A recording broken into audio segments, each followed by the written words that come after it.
It's me. Hello, I'm Silvia Tavernini. I'm the head of the International Research Unit of the University of Parma. And I was invited by Adele, Valeria, Francesco, Paolo, and Leah to be the first chairwoman of this first roundtable. So I think I have to introduce them because they are, the protagonists of these days. So I have here a little bio, very short, for every one of them. So I start from Adele Valeria, who is the first here. Adele Valeria Messina is an assistant professor of history and institution of Asia at the Department of Humanities, Social Science and Cultural Industries. And she is at the department from 2025, like her colleague. And she's now carrying on her research on theological responses to the liberation of Jerusalem and the collapse of the Ottoman Empire. She received her PhD in contemporary history in 2013 from the University of Calabria.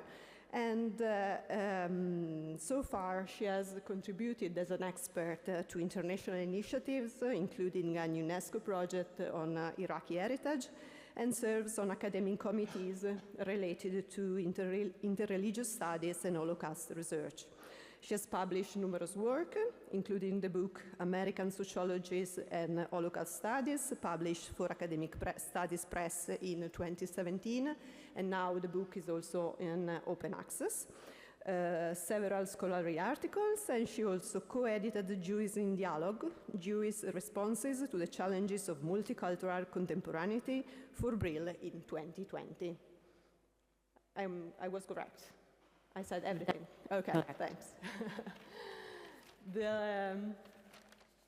The second one is Leah Talozzi. She is also an assistant professor, but at the Department of Medicine and Surgery of the university, where she leads the Latent AD project that was funded through the Italian Young Research funding program by the Ministry of University and Research of the Italian Ministry of University and Research as their colleague. She's a trained physicist and neuroscientist with interdisciplinary expertise in neuroimaging, genetics, and computational data analysis, focusing on neurodegenerative and neurovascular disorder. She earned her PhD in biomedical and neuromotor sciences from the University of Bologna and completed her international training in King's College, London. And her postdoctoral research was carried on at leading institutions like the University of Bordeaux and Stanford University. Her research aims to understand the mechanism of neurodegeneration, in particular Alzheimer's disease, by integrating neuroimaging, genetics, and multiomics data to improve early diagnosis and personalized risk assessment. Leah Talozzi has published over 20 peer-reviewed papers in high-impact journals, and she has received international recognition, including a Merit Award from the Organization for Human Brain Mapping in 2022. Good. And last but not least, Francesco Paolo Muzio. Again, he is an assistant professor at the Department of Medicine and Surgery. He earned a PhD with Doctor Europeus certification in cardiovascular science in 2021 at the University of Verona, working on cardiac function in animal models and developing imaging approaches for patients with congenital heart defects. After a postdoctoral position at TechMed Lab here in Parma, focused on pulmonary hypertension, he worked from 2023 to 2025 at Charité University Medicine, Berlin. He contributed to research on heart failure and helped develop innovative diagnostic and management approaches. He also gained experience with human patient databases, strengthening his translational research perspective. So far, he has authored 28 scientific publications in cardiovascular research and received 5 scientific awards. So, these are the people you will have to listen this morning. So as I said, they are here because all of them were awarded a young research grant in 2024. So they started working at the university since 2025. And they were awarded this grant because before they apply for a Marie Skłodowska-Curie action, a postdoctoral fellowship, and their proposal were so good that they received a Seal of Excellence.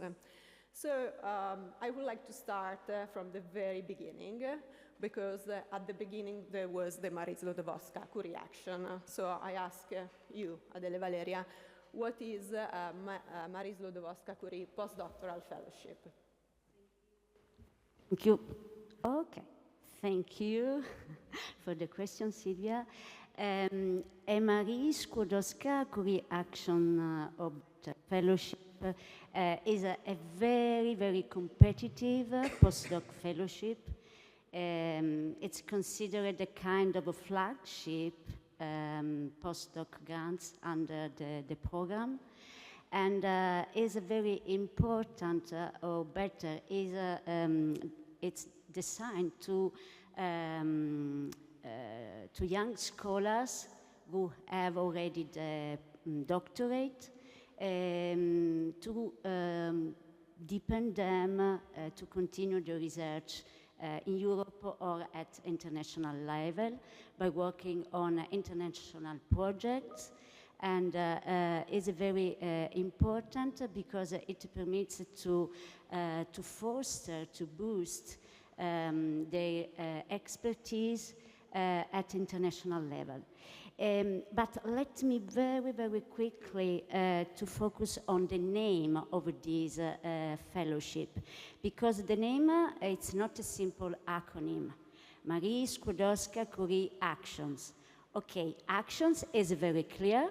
It's simple because it refers to funding schemes, so doctoral networks, fellowships, exchange staff or staff exchanges. But Marie Skłodowska-Curie, why? Who was, who has been, or better, who is? The European Union chose to dedicate this fellowship to her because she is one of the most influential researchers in the history. She won 2 Nobel Prizes in chemistry and in physics, and she coined the term of radioactivity. And she represents, with her research, the 2 pillars of the fellowship. They are the excellence, because she, I repeat, she won 2 Nobel Prizes, and then the international mobility, because she worked across the countries, in France and in Poland. And what is important then is who can apply to this fellowship. Obviously, who has the doctorate and who has a maximum of 8 years of research. But it's important just very quickly to focus on detail by reporting my experience. I received my doctorate in 2013, but I applied in 2023, so 10 years after. And for me it's possible because I didn't have the maximum of 8 years of research, because I spent my time, thank you, in teaching and working in other companies out the academia. And finally, I think that it's possible for me because it permits me to re-enter and reapproach the research at international level. I applied for a global as Leah, and we have chosen the same university, Stanford. So in any case, we meet each other. And the European is different. Francesco, Paolo, Muzio applied for a European Marie Skłodowska-Curie fellowship for 1-2 years. Is it possible to move to Europe or within Europe, and instead for the global, for 1-2 years, you move abroad. I repeat, Leah and I chose the Stanford University, and then the third year is mandatory in a European country. So this is, in a nutshell, the essence of the Marie Skłodowska-Curie action. So now you know what is it. It is a fellowship. Thank you, Adele, Valeria. If you are interested in a Marie Skłodowska-Curie postdoctoral fellowship, I just want to let you know that my office helps students and postdoctoral fellow in preparing this kind of proposal, so please feel free to ask us how to do it. A little bit of advertisement from my side.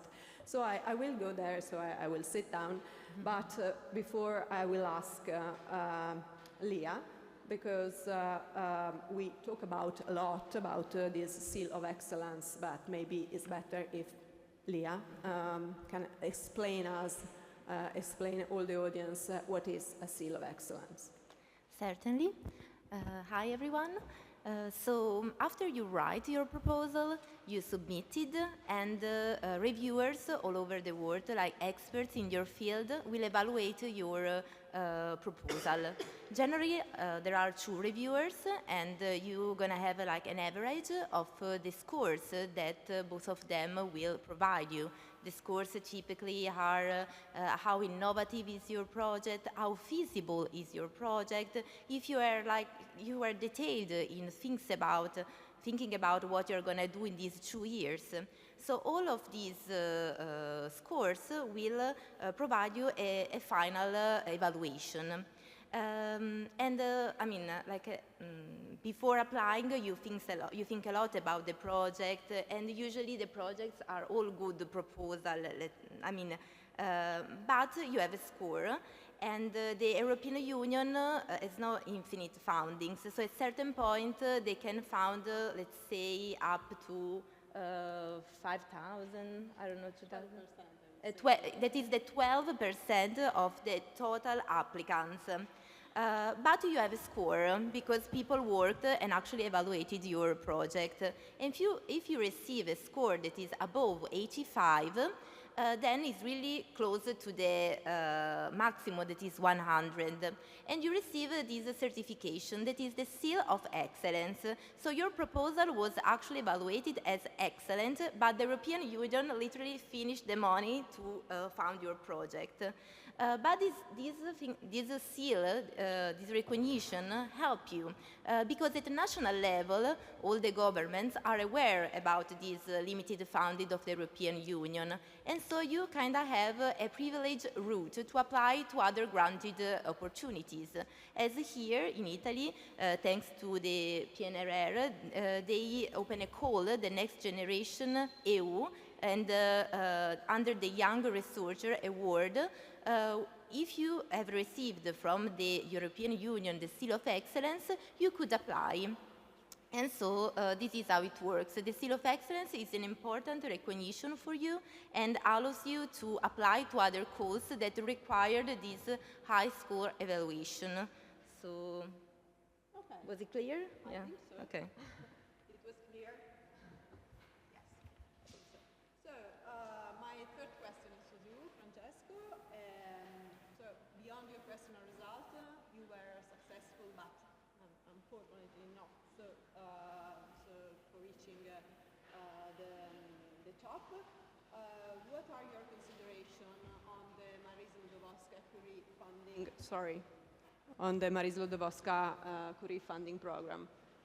Thank you for the question, Silvia. So I will be very direct. I think that the postdoctoral fellowship was for me, and I think it still is, a great first-time experience in writing the research grant.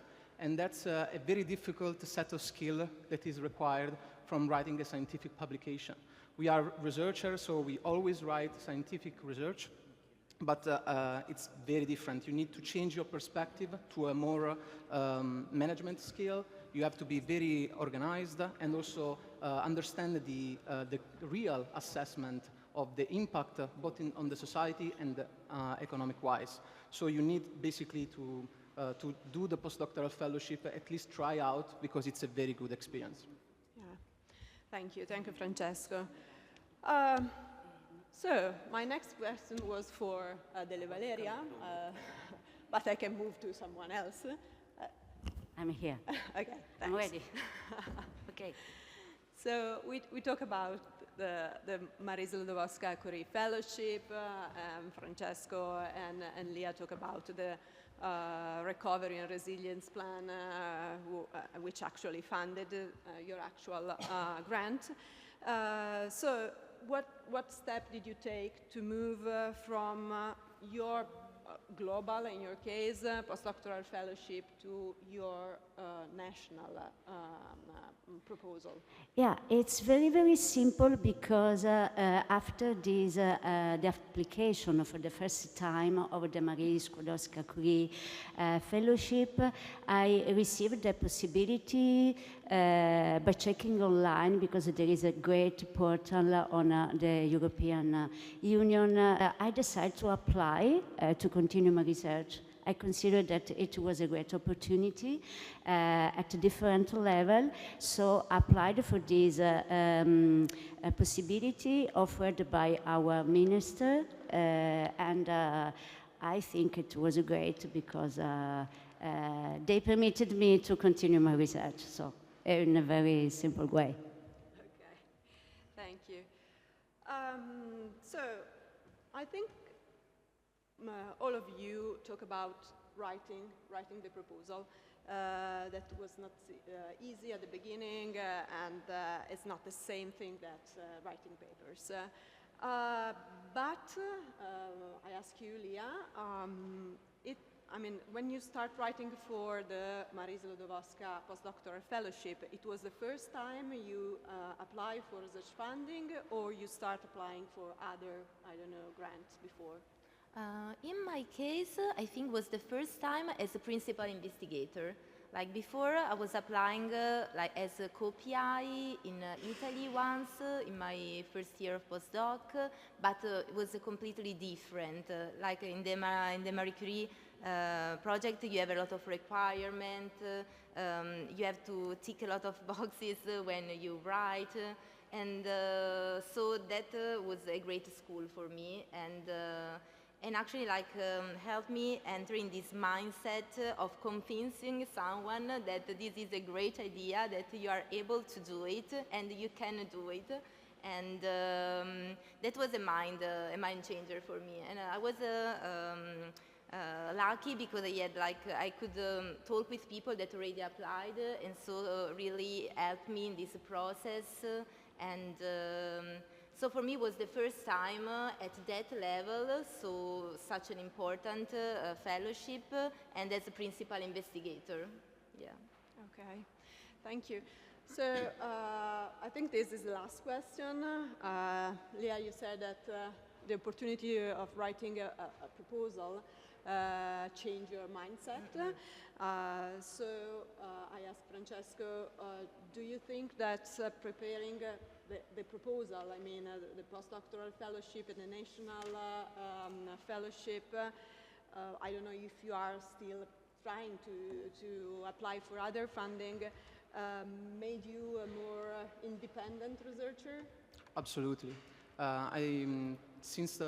Basically I submitted the postdoctoral fellowship in 2021, 2022, if I remember, and it's been now 4 years. And in these 4 years, I completely shift my perspective, as also Leah was mentioning, to a more skill set of management and understanding how to find funding, first of all, which is another skill, and then writing the grants. So absolutely, from that moment, I started applying for different grants. I'm still doing it to this day in this quest of finding my research. And I think that the shift of perspective is to change from being a postdoc in a supervisor's lab to being independent. Means that you have to have a long-term vision of your research. So if you are independent when you develop this vision. Yeah. So, thank you. I think, Francesco, you said that very interesting. You became independent when you started to think in the long-term perspective. So, I think our time is out, is finished. So, thank you. I hope everyone now can a little bit understand a little bit more what is a postdoctoral fellowship, what is a seal of excellence, and what you need to go on your quest for a research grant. So I think I move and yeah, it's so sad to leave you, but yeah, we have to. Yeah, sure. And Thank you, Silvia. thank you, Silvia.